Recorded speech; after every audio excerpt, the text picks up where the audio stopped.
गया guidance programme में बच्चों आपका स्वागत है।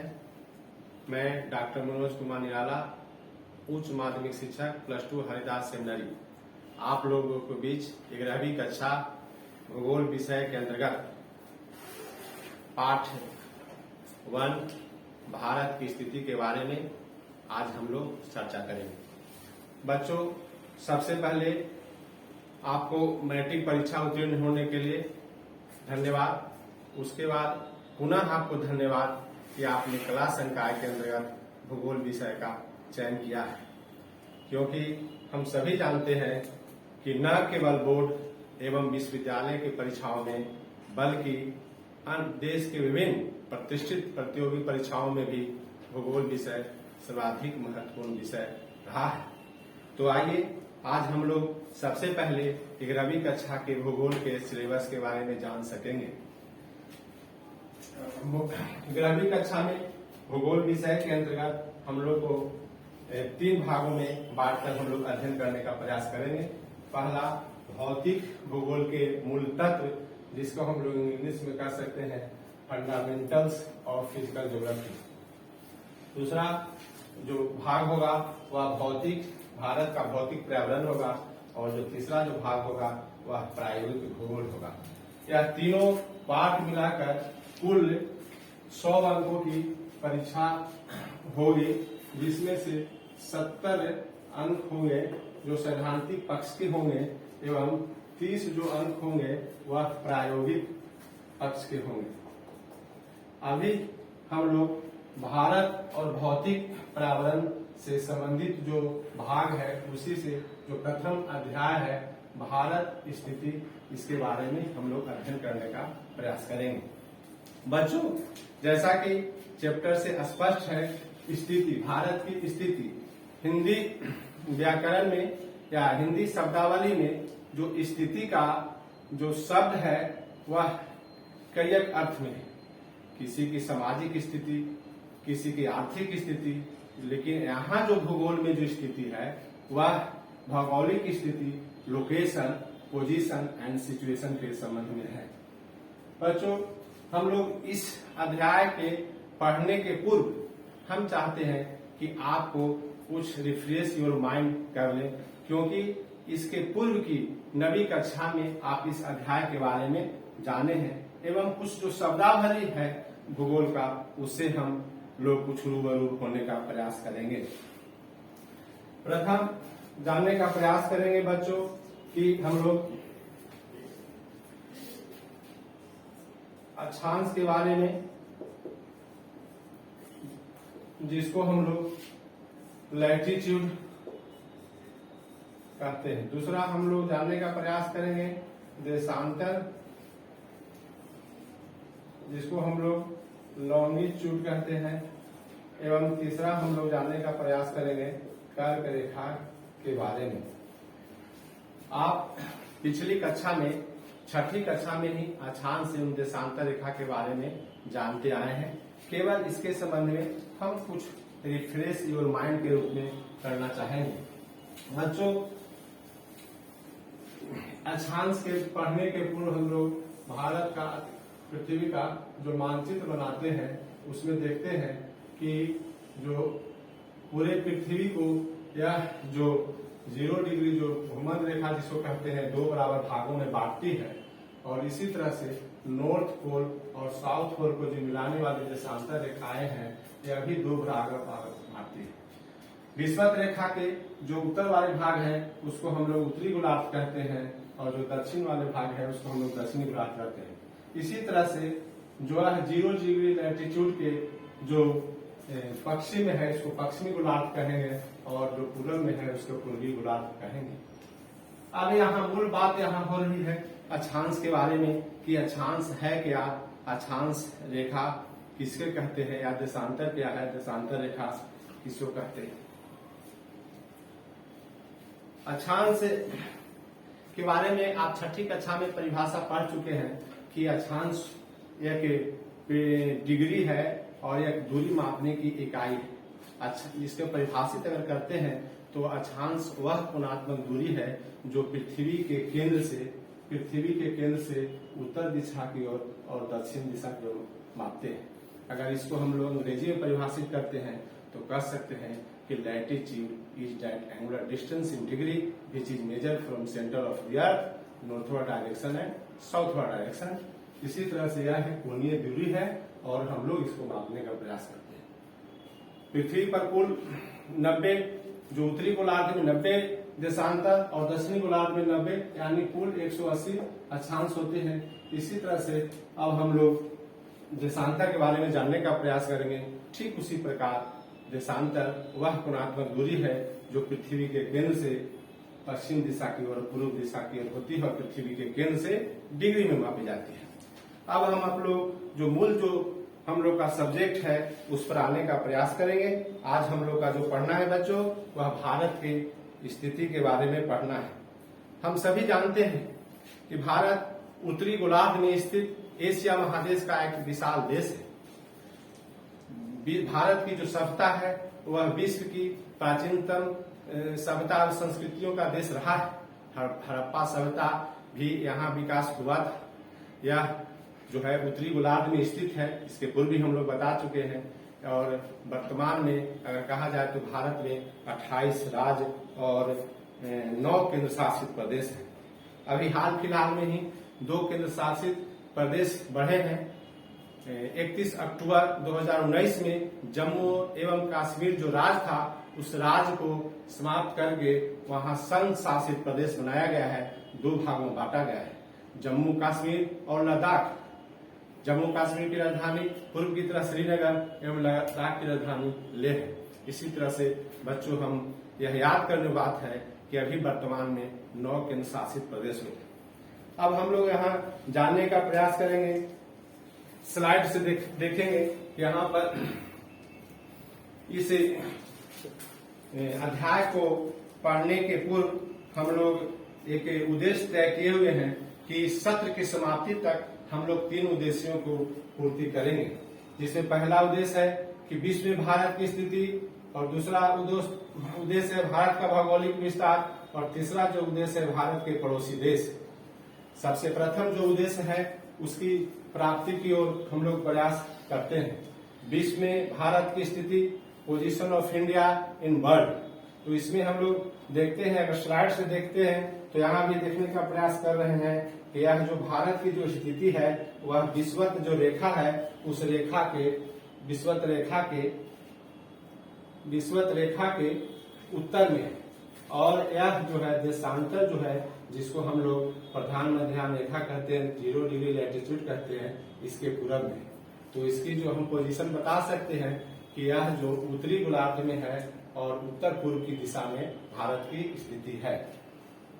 इसको अगर हम और लैटिट्यूड और लैंगिट्यूड के माध्यम से यहाँ एग्जैक्ट देखने का प्रयास करेंगे तो यहाँ देख रहे हैं कि यह जो 8 डिग्री 4 मिनट उत्तरी अक्षांश से लेकर 37 डिग्री 6 मिनट लगभग में होता है उत्तरी अक्षांश तक। इसी तरह से 68 डिग्री 7 मिनट पूर्वी देशांतर से लेकर 97 डिग्री 25 मिनट जो है पूर्वी देशांतर तक इसका विस्तार जाता है।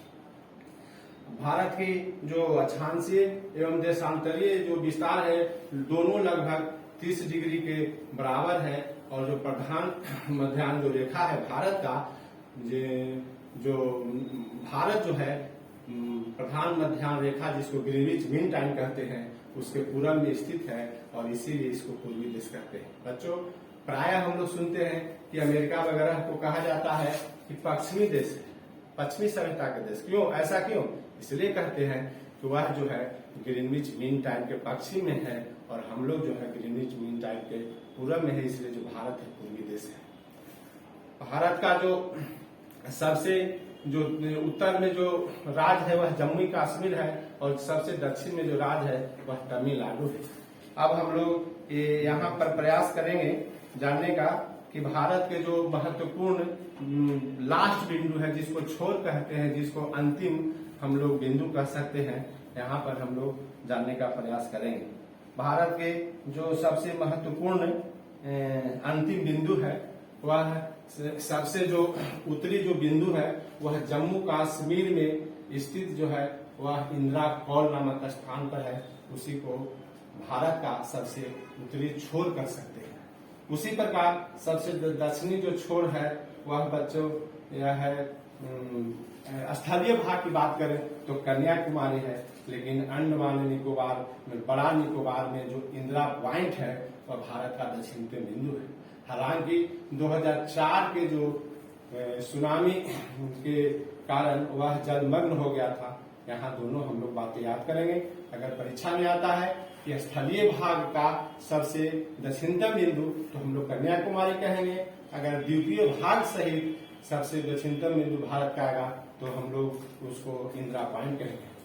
ठीक उसी तरह भारत के सबसे जो पश्चिमी बिंदु है उसको हम लोग सर क्रीक या हाल फिलहाल में सर क्रीक काफी चर्चित रहा है भारत से विवाद के कारण, और वह उसका दक्षिण बिंदु है। एनसीईआरटी की किताब में एक और नाम आता है गौर माता, वह भी भारत का है। तो हम लोग दोनों याद रखेंगे ताकि परीक्षा में आने पर हम लोग कंफ्यूज नहीं। उसी तरह से सबसे जो पूर्वी बिंदु है वह अरुणाचल प्रदेश का वालांग है, या इसको भी हम लोग किमुथु के नाम से कह सकते हैं। यहाँ भी दोनों हम लोग याद करने का काम करेंगे। इसके बाद अब हम लोग आते हैं भारत के मानक समय पर। बच्चों हम लोग छठी कक्षा में स्थानीय समय एवं मानक समय के बारे में पढ़े थे। हम थोड़ा सा डिस्कशन इसलिए करना चाहेंगे स्थानीय समय में ताकि इसको समझने में मदद होगी। बच्चों स्थानीय समय वह समय है किसी क्षेत्र का, किसी देश का, जब वहां के जो लॉन्गिट्यूड है उस पर जो सूर्य की किरणें 12 बजे ठीक लंबवत पड़े तो वहां का स्थानीय समय होता है। जबकि मानक समय होता है जो किसी देश का एक मानक देशांतर पर जब हम मानते हैं तो वहां का जो समय पूरे देश के लिए हो जाता है। होता क्या था बच्चों, पहले के प्रारंभ के समय में जब मान लिया जाए कि गया में हम लोग हैं और गया में हम लोग के सर के ऊपर सूर्य की किरणें जब लंबवत पड़े तो वहां 12 बजेगा। जब यहाँ से 100 किलोमीटर दूर हम जाते हैं आगे औरंगाबाद में या उससे आगे जाते हैं तो वहां के भी लोगों को सर पर अगर लंबवत सूर्य की किरणें पड़ती है तो वहां 12 बजेगा। वैसी स्थिति में एक ही समय पर अनेक जगहों पर अनेक समय होने से लोगों की परेशानी होने लगी। इसीलिए न केवल भारत में बल्कि विश्व स्तर पर मानक समय की संकल्पना हुई। मानक समय जो विश्व का है वह 0 डिग्री लॉन्गिट्यूड है, जिसको हम लोग प्रधान मध्याह्न रेखा कहते हैं, और लंदन स्थित ग्रीनविच नामक वेधशाला से गुजरने के कारण उसको ग्रीनविच मेन टाइम कहते हैं। इसलिए बच्चों अगर आ जाए कि विश्व का मानक समय किस देशांतर से ज्ञात किया जाता है तो हम लोग मालूम करेंगे 0 डिग्री देशांतर को ही हम लोग प्रधान मध्याह्न रेखा या ग्रीनविच मीन टाइम कहते हैं। आ रहे हैं हम लोग, चूंकि भारत के हम लोग पढ़ रहे हैं तो भारत पर चर्चा करेंगे। भारत का जो मानक देशांतर है वह 82.5 डिग्री पूर्वी देशांतर को यहाँ माना गया है। और एक थोड़ा सा ये भी जानेंगे कि आखिर ऐसा भारत को मानक देशांतर 82.5 डिग्री क्यों माना गया।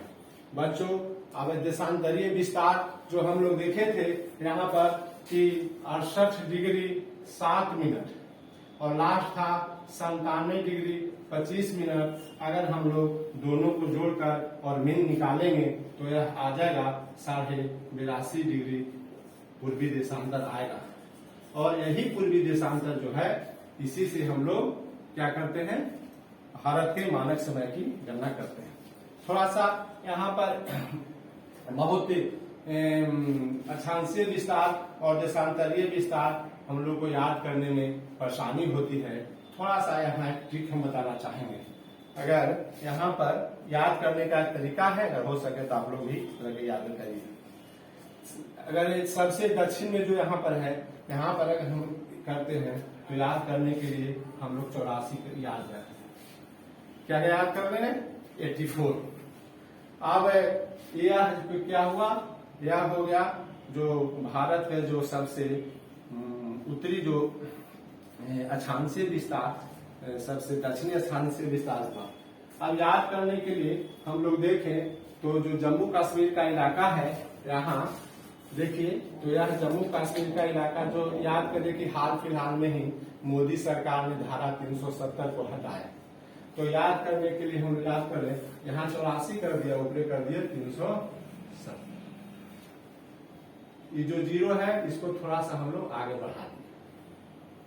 यहाँ 84 दक्षिणी जो स्थान से विस्तार और उत्तरी जो हो गया यह 37। इसी तरह से अगर भारत का पूर्व की ओर चलते हैं, पश्चिम की ओर पहले चलते हैं, तो पश्चिम याद करने का तरीका क्या हो गया कि जो हम लोग का मुस्लिम में सबसे जो शुद्ध अंक है और उसको हम लोग 786 याद रखते हैं। तो यहाँ पर 786 लिखेंगे, लेकिन लिखने का जो तरीका होगा वह क्या होगा, उर्दू की तरफ से होगा। जैसे 7, 8, 6। अब हम लोग डिग्री भी इसको बनाएंगे। 8 डिग्री 4 मिनट बिठा देंगे, 37 डिग्री 6 मिनट बिठा देंगे, 68 डिग्री 7 मिनट। बच्चों अब हमको 3 याद हो गया कि भारत का क्षांशीय विस्तार हम लोग जो इसका प्रारंभ हुआ 8 डिग्री 4 मिनट से लेकर 37 डिग्री 6 मिनट तक। इसको याद करने में था कि 84 केवल याद करना था, और यहाँ 37 डिग्री 6 मिनट आ गया जो धारा 370 के संबंध में याद रखना है। इसी तरह से यहाँ 786 याद रखना था। अब हम लोग बात करते हैं सबसे पूर्वी भाग को। तो पूर्वी भाग को याद करने के लिए है कि देखिए 4 यहाँ पर यूज हो चुका है बच्चों, 6 भी यूज हो चुका है, 7 भी यूज हो चुका है, एक अंक बीच में मिस है, वह है 5 लिख दीजिए। अब देखिए ये पहला स्थान पर है, ये दूसरा, ये तीसरा, चौथा, तो यहाँ 2 लिख दीजिए। आया दोनों का जोड़ 5 और 2 7 लिख दीजिए, 7 और 2 9 लिख दीजिए, यहाँ डिग्री यहाँ मिनट बिठा। इस तरह से इसके माध्यम से भी हम लोग बता सकते हैं, याद कर सकते हैं कि हम लोग जिंदगी भर इसको हम लोग नहीं भुलाएंगे। यहाँ पर एक और छूट रहा था अंडमान निकोबार का, तो इसको 84 में 20 घटा के यहाँ कर देना है 64, और जो यहाँ दक्षिण बिंदु है वह 6 डिग्री 4 मिनट का है। तो इस तरह से हम लोग को यह भी याद हो। अब आगे हम लोग देखेंगे कि भारत का देशांतर का भारतीय जनजीवन पर क्या प्रभाव पड़ा। तो देख रहे हैं कि भारत का देशांतरीय जो विस्तार था 68 डिग्री 7 मिनट से लेके 97 डिग्री 25 मिनट तक, यह लगभग 30 मिनट का है। और हम सभी जानते हैं बच्चों कि सूर्य को 1 डिग्री देशांतर पार करने में 4 मिनट का समय लगता है। इसलिए 30 डिग्री गुने 4 120 मिनट यानी 2 घंटे। यानी भारत में जो समय का अंतराल है वह 2 घंटे का। अगर अरुणाचल प्रदेश के बालंग में सुबह के 5 बजते हैं तो गुजरात के जो सौराष्ट्र है वहाँ 7 बजे सूर्योदय होगा। यह सूर्योदय का जो अंतर होगा वह 2 घंटे का होगा, लेकिन समय वही रहेगी। क्यों रहेगी बच्चों समय? क्योंकि हम लोग सभी जानते हैं कि भारत का जो मानक समय है वह 82.5 डिग्री है, और उसी से हम लोग का पूरे देश को समय की गणना होती है। आज ही का आप लोग समाचार पत्र में देखिए या टेलीविजन में देखिए या आप गूगल में जाकर देखिए कि गया का सूर्यास्त का समय कितना है, तो आज आपको आएगा कि आज 5:08 में गया का सूर्यास्त हुआ था। आज ही के दिन अगर आप देखिएगा तो आज जो है ईटानगर अरुणाचल प्रदेश का जो राजधानी है वहाँ 4:26 में हुआ था। और आज ही के दिन सौराष्ट्र में देखिएगा तो यह जो है बढ़ते जाता है। इसी तरह से आप लोग के लिए गृह कार्य है कि आप 10 प्रमुख शहरों का सूर्यास्त का समय और सूर्योदय का समय आप लोग निकाल कर रखें। अब इस तरह से हम लोग का जो प्रथम जो अंश था जिसमें हम लोग भारत की स्थिति के बारे में हम लोग देखे थे वह करीब करीब इसमें आ गया है। और उसके बाद हम लोग का जो दूसरा उद्देश्य है इस चैप्टर को पढ़ने का, जो दूसरा उद्देश्य है वह भारत का विस्तार। बच्चों इसमें हम लोग भी देखेंगे कि भारत का विस्तार कितना है। इसके पहले हम लोग बता चुके हैं छोर के बारे में, उत्तरी, दक्षिणी, पूर्वी, पश्चिमी। अब हम लोग जानने का प्रयास करेंगे भारत के विस्तार में कि भारत के उत्तर से जो दक्षिण जो लंबाई कितना है और पूरब से पश्चिम लंबाई कितना है। बच्चों, भारत के जो उत्तर से दक्षिण है वह जो है 3214 किलोमीटर लंबाई हो गया, और अगर इसकी चौड़ाई की बात करें तो इसकी 2933 है। यह याद कर लीजिएगा, करीब करीब न केवल बोर्ड एवं विश्वविद्यालय की परीक्षाओं में बल्कि देश की विभिन्न प्रतिष्ठित परीक्षाओं में भी इस तरह के प्रश्न आते हैं कि भारत के उत्तरी से दक्षिण की लंबाई कितना है और पूरब से पश्चिमी चौड़ाई कितना है। अब हम लोग इसका क्षेत्रफल की बात अगर करते हैं तो भारत का जो क्षेत्रफल है वह 32,87,263 वर्ग किलोमीटर है। 32,87,263। अगर परीक्षाओं में 32.8 अगर आ जाए लाख वर्ग किलोमीटर तो यह भी आंसर होगा, लेकिन हम लोग को पूरा अगर याद करने की जरूरत है 32,87,263 वर्ग किलोमीटर। इस तरह से भारत का क्षेत्रफल जो है हम देखेंगे कि विश्व के अन्य देशों के सापेक्ष में भारत का कितना क्षेत्रफल है। भारत जो है विश्व का 7वां बड़ा देश है और जो है एशिया क्षेत्रफल के दृष्टिकोण से और एशिया महादेश में दूसरा। हम लोग इस डायग्राम से देखने का प्रयास करेंगे। अभी हम लोग चर्चा की कि भारत का क्षेत्रफल कितना है, तो 32,87,263 और क्षेत्रफल की दृष्टि से एशिया का दूसरा तथा विश्व का 7वां बड़ा देश है। बच्चों, आप बता सकते हैं कि एशिया महादेश का जो क्षेत्रफल की दृष्टि से बड़ा देश कौन है, प्रथम स्थान पर। यह भी आप इसको याद रखिए या इसको नोट डाउन करिए, आप अपने से इसको जानकारी प्राप्त करने का प्रयास करिए। इस डायग्राम से हम देख रहे हैं बच्चों कि भारत से अन्य जो 6 बड़े देश है कौन कौन है। भारत से Australia, Brazil, China, USA, Canada और रशिया, यह जो 6 बड़े देश हैं वह क्षेत्रफल की दृष्टिकोण से बड़ा है। और इस तरह से जो भारत का जो क्षेत्रफल है वह विश्व के क्षेत्रफल का 2.42% है, जबकि आबादी अगर कहें तो यहाँ विश्व के 16.7% आबादी है। तो क्षेत्रफल कम, आबादी ज्यादा, इसलिए भारत की जो डेंसिटी है, डेंस पॉपुलेशन है, और एशिया महादेश का जो यह जनसंख्या के दृष्टिकोण से भी दूसरा बड़ा महादेश। अब हम लोग इसको इसके स्थलीय भाग और तटीय भाग की हम लोग लंबाई की बात करते हैं तो भारत में जो तट रेखा स्थलीय भाग की जो लंबाई है वह 15,200 किलोमीटर है, जबकि जो तटीय इसकी सीमा है वह 7516 किलोमीटर है। 7516 किलोमीटर है बच्चों। यहाँ भी 2 भागों में है। यह अगर स्थलीय भाग की अगर सीमा कहेंगे तो इसमें 6100 ही है, और 75 जब 16 है वह द्वीप समूहों की जो तटीय सीमा है वो मिलाकर है। इस तरह से देखते हैं कि स्थलीय जो सीमा है भारत का वह तटीय सीमा से लगभग दुगुना है। 7516 है तटीय सीमा और इसकी स्थलीय सीमा 15,200 है। अब यहाँ पर इस मैप से भारत का जो एक मैप है स्टेट्स एंड यूनियन टेरिटरीज में यहाँ दिखलाने का प्रयास कर रहे हैं। देखिए, जो हाल फिलहाल में हम आपको बताए अभी कि हाल ही में मोदी सरकार ने भारत की संसद में जो जम्मू कश्मीर को 2 तरह से संघ शासित प्रदेशों में बांटने का प्रयास किया। हम लोग देख रहे हैं यहाँ जम्मू एवं कश्मीर और एक लद्दाख जिसकी राजधानी लेह। यह संघ शासित जो प्रदेश है इसमें केंद्र सरकार का डायरेक्ट नियंत्रण होता है और यहाँ एक प्रशासक काम करते हैं। इसी तरह से अब हम लोग यहाँ इसके 28 राज्यों के बारे में दिए हुए हैं और 9 इसको जो यूनियन टेरिटरीज हैं, 9 जो संघ शासित प्रदेश हैं, इसके बारे में इस मैप में दिया हुआ है।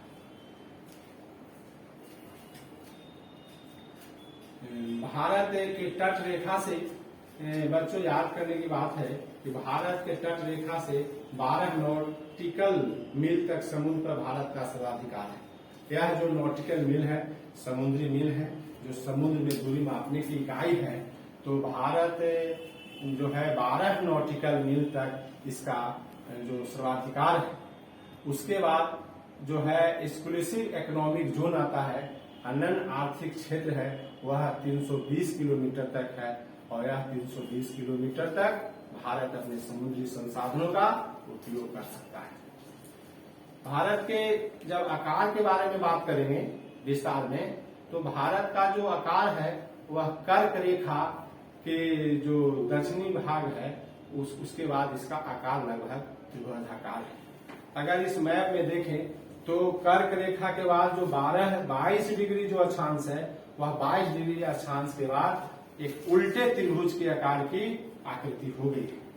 जो 22 डिग्री अक्षांश पर उसका आधार है और अन्य जो दो भुजाएं जो कन्याकुमारी से आकर मिल गई है, इस तरह से हम देखते हैं कि यह जो भारत के आकार है त्रिभुजाकार है और इनकी जो दो भुजाएं हैं वह आकर कन्याकुमारी से मिलती है। यह जो नुकीला है कन्याकुमारी का जो भाग है बच्चों, इसको अंतरिक्ष, कन्याकुमारी पास अंतरिक्ष है। अब थोड़ा सा अंतरिक्ष के बारे में हम लोग जान लेंगे कि अंतरिक्ष कहते किसको है। तो बच्चों स्थल का वह स्थलीय भाग जो समुद्र में जाकर नुकीला रूप में प्रवेश कर गया हो उसको हम लोग अंतरिक्ष कहते हैं। स्थलीय वह नुकीला भाग जो किसी समुद्र में जलीय भाग में प्रवेश किया तो वह जो अंतिम बिंदु है वह अंतरिक्ष कहलाता है। इंग्लिश में इसको केप कहते हैं, CAP। तो कन्याकुमारी के पास पश्चिम स्थित अरब सागर और पूर्व से बंगाल की खाड़ी आकर हिंद महासागर में मिलती है। बच्चों, भारत ही एक ऐसा देश है और हम लोग को जानकर गर्व होगा कि भारत ही एक ऐसा देश है जिसके नाम पर किसी महासागर का नाम पड़ा है। हिंद महासागर का जो नाम पड़ा है बच्चों, वह भारत देश के नाम पड़ा है और इसके लिए ऐसा विश्व में कोई ऐसा महासागर नहीं है जो किसी देश के नाम पर। इससे हम लोग को पूरे विश्व में भारत का महत्व के बारे में पता चलता है। अब हम लोग प्रायद्वीप के बारे में, अंतरिक्ष के बारे में जब हम लोग पढ़े तो प्रायद्वीप, जिसको हम लोग कहते हैं पेनिनसुला प्रायद्वीप कहते किसको है? तो त्रिभुजाकार दक्षिणी भारत तीनों ओर से जल से घिरा है, जिसके कारण दक्षिणी भारत को प्रायद्वीप कहते हैं। यानी वैसा स्थलखंड जिसके तीन ओर से जल घिरा हो उसको प्रायद्वीप कहते हैं। और जो दक्षिण भारत का जो भाग है जो लगभग त्रिभुजाकार है वह है जो है प्रायद्वीप के आकार का है, इसलिए इसको हम लोग प्रायद्वीपीय भारत भी कहते हैं। तो इस तरह से हम लोग देख लिए। अब एक महत्वपूर्ण यहाँ पर देखेंगे बच्चों हम लोग कि कर्क रेखा के बारे में, कि कर्क रेखा भारत के किन किन से शहरों से होकर गुजरती है, बहुत इंपॉर्टेंट है, जिसको हम लोग ट्रॉपिक ऑफ कैंसर कहते हैं। और भारत के जनजीवन पर इसका बहुत व्यापक महत्व है कर्क रेखा का, इसलिए इसको 23.5 डिग्री उत्तरी अक्षांश को हम लोग कर्क रेखा कहते हैं। और इसी प्रकार 23.5 डिग्री दक्षिणी अक्षांश को हम लोग मकर रेखा कहते हैं। यहाँ हम लोग डायग्राम से देखने का, भारत के मानचित्र से देखने का प्रयास करेंगे ताकि आसानी से समझ में आ सके कि यह भारत के किन किन राज्यों से होकर जो कर्क रेखा गुजरती है। बच्चों ध्यान दीजिए, सर्वप्रथम यह प्रवेश करता है गुजरात में, गुजरात के बाद राजस्थान का इलाका है, राजस्थान के बाद मध्य प्रदेश का इलाका है, उसके बाद छत्तीसगढ़ है, छत्तीसगढ़ के बाद झारखंड है, झारखंड के बाद है पश्चिम बंगाल है, त्रिपुरा है और मिजोरम है। यह लगभग 8 राज्यों से होकर कर्क रेखा गुजरती है। और यह कर्क रेखा ही भारत को कटिबंध 2 प्रकार में बांटती है। जो कर्क रेखा दक्षिण में उष्ण जलवायु तथा उत्तर में उपोष्ण जलवायु पाई जाती है। भारत के जलवायु पर यह प्रश्न आते हैं विभिन्न प्रकार के प्रतियोगी परीक्षा में, आप लोग को भी परीक्षा में आते हैं कि अक्षांशीय विस्तार का भारत के जनजीवन पर क्या प्रभाव है। इसका प्रभाव है, आप देखिए कि जो कर्क रेखा है 23 डिग्री और उसके हम लोग का जो विस्तार है भारत का, वह देख चुके हैं कि 6 डिग्री 4 मिनट जहां इंदिरा पॉइंट और 37 डिग्री उत्तर में जाकर 6 मिनट तक इसका अक्षांशीय विस्तार गया है। यानी जो विषुवत रेखा 0 डिग्री लैटिट्यूड को जो विषुवत रेखा कहते हैं, वह विषुवत रेखा के काफी नजदीक से हम लोग का है। तो जो विषुवत रेखा के निकट वाले भाग हैं वहां की जलवायु और जो विषुवत रेखा के जो दूर है वहां की जलवायु में अंतर है। भारत में ही स्थित जम्मू कश्मीर राज्य है जहां सालों भर तो जाड़े पड़ते ही हैं।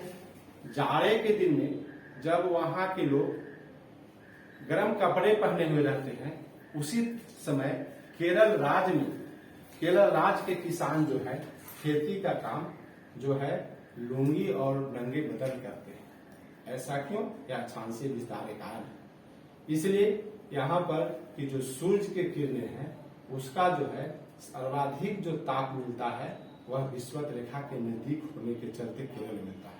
लेकिन जब जम्मू कश्मीर राज्य है वह सूर्य के किरणें तिरछापन के कारण वहां कम सूर्य ताप मिलता है, इसलिए वहां पर ठंडक ज्यादा है। इसलिए देख चुके हैं कि भारत के अक्षांशीय विस्तार का भारत के जनजीवन पर, वेशभूषा पर, खान पान पर सभी पर पड़ता है।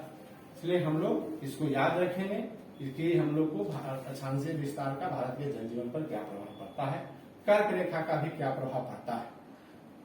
इसी तरह से हम लोग इसमें देखेंगे कि एक जब आकार की बात हो ही रही है तो देख लिया जाए कि भारत का जो सर्वाधिक जो हाईएस्ट पीक है वह जो K2 है जो काराकोरम श्रेणी में आता है, भी हम लोग याद कर सकते हैं, याद रखना चाहिए, भी परीक्षाएं में आते हैं।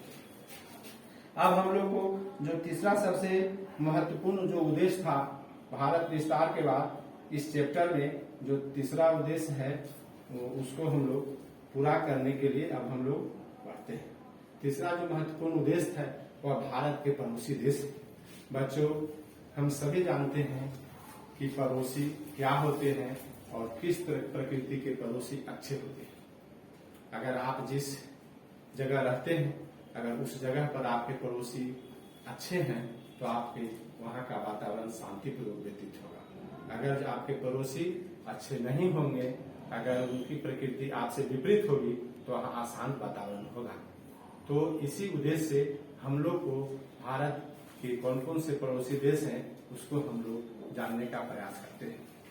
बच्चों, हम लोग देखिए इस मानचित्र का अध्ययन करते हैं और इस मानचित्र में देखते हैं बारी बारी से उनकी है। भारत के उत्तर जो दिशा है, उत्तर दिशा में जो हम लोग का चीन, नेपाल और भूटान है। भारत यहाँ पर देख लीजिए, यह चाइना है, यहाँ पर नेपाल है और यह छोटा सा देश भूटान है जो भारत के उत्तर दिशा में है। उसी तरह से दक्षिण में श्रीलंका और मालदीव जो द्वीपीय देश है यह हमारे दक्षिण दिशा में, यह पड़ोसी देश है। पूरब में बात करें तो पूरब में म्यांमार जिसका पहले नाम बर्मा था, बांग्लादेश और इंडोनेशिया एक द्वीपीय देश है।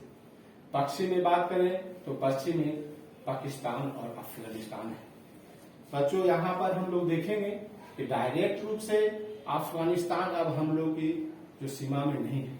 इसलिए सीमा में नहीं है कि जो POK का मामला है, जो पाक अधिकृत कश्मीर जो है वह हम मानते हैं तो कि मेरा ही है, लेकिन अभी वह पाकिस्तान के नियंत्रण में है। इससे डायरेक्ट रूप से अफगानिस्तान की जो सीमा है वह पाकिस्तान से टच करता है। लेकिन भारत का दावा रहा है कि POK मेरा है और हम अपने उसको बाउंड्री में दिखाते रहे हैं। यहाँ पर हम लोग कुछ जानेंगे अंतर्राष्ट्रीय रेखा के बारे में कि जो क्या क्या है। तो भारत और चीन के बीच जो अंतर्राष्ट्रीय रेखा है बच्चों, इसको हम लोग मैकमोहन रेखा कहते हैं। और यह भी याद रखिएगा, यह विभिन्न प्रकार के परीक्षाओं में आते हैं, ऑब्जेक्टिव टाइप के परीक्षाओं में आता है। दूसरा, जो भारत और पाकिस्तान के बीच में जो है वह रेड क्लिफ रेखा है और यह भी महत्वपूर्ण है, इसके बारे में हम लोग को जानना चाहिए।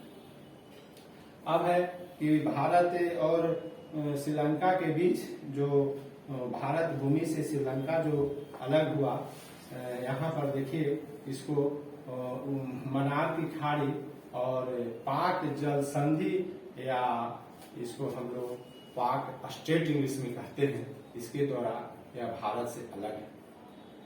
श्रीलंका की जो स्थिति है वह बच्चों हम लोग से काफी नजदीक है।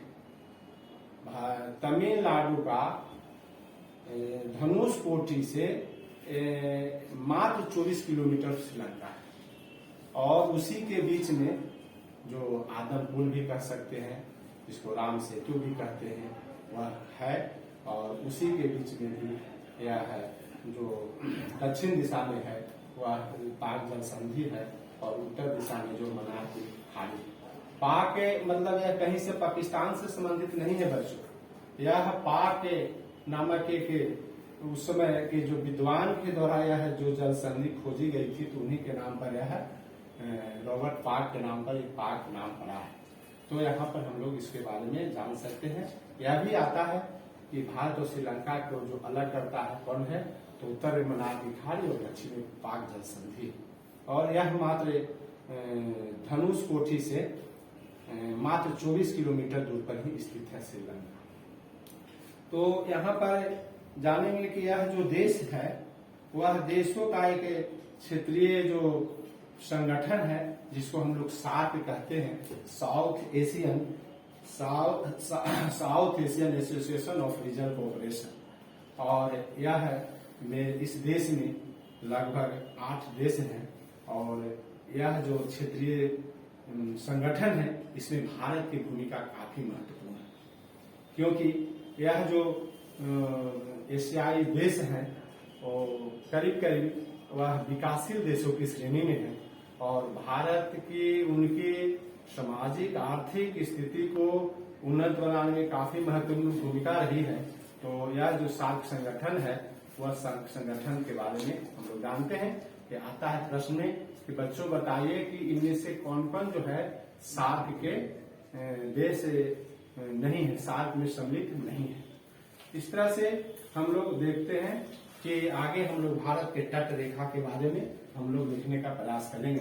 भारत का तट रेखा मुख्यतः 4 कोंकण तट, मालाबार तट, कोरमंडल तट, उत्तरी सरकार तट। एकदम देखने से मैप से देखने से स्पष्ट है कि उड़ीसा से लेकर आंध्र प्रदेश का जो इलाका है वह उत्तरी सरकार तट में आता है और उसके बाद जो इलाका है इसको हम लोग कोरोमंडल तट कहते हैं। आपको पश्चिम बंगाल से कभी चेन्नई जाने का मौका मिलेगा तो एक गाड़ी का भी नाम है कोरोमंडल एक्सप्रेस, उस तट रेखा की हो जाती है। इसी प्रकार से जब हम लोग पश्चिमी तट की बात करते हैं तो इसमें भी जो है या महाराष्ट्र या गुजरात की खंबात की खाड़ी से ही लीजिए तो गोवा तक का जो तट है उसको कोंकण तट कहते हैं। और यह तट भी काफी जो है ऊपर खाबर पहाड़ों के बीच में है और कोंकण रेलवे का भी नाम सुने होंगे। इसमें बहुत मुश्किल से भारतीय रेलवे का विकास हुआ है। उसके बाद गोवा से लेकर केरल तक का जो तट है जिसको हम लोग मलाबार तट कहते हैं। और सर्वाधिक जो तट रेखा है सर्वाधिक जो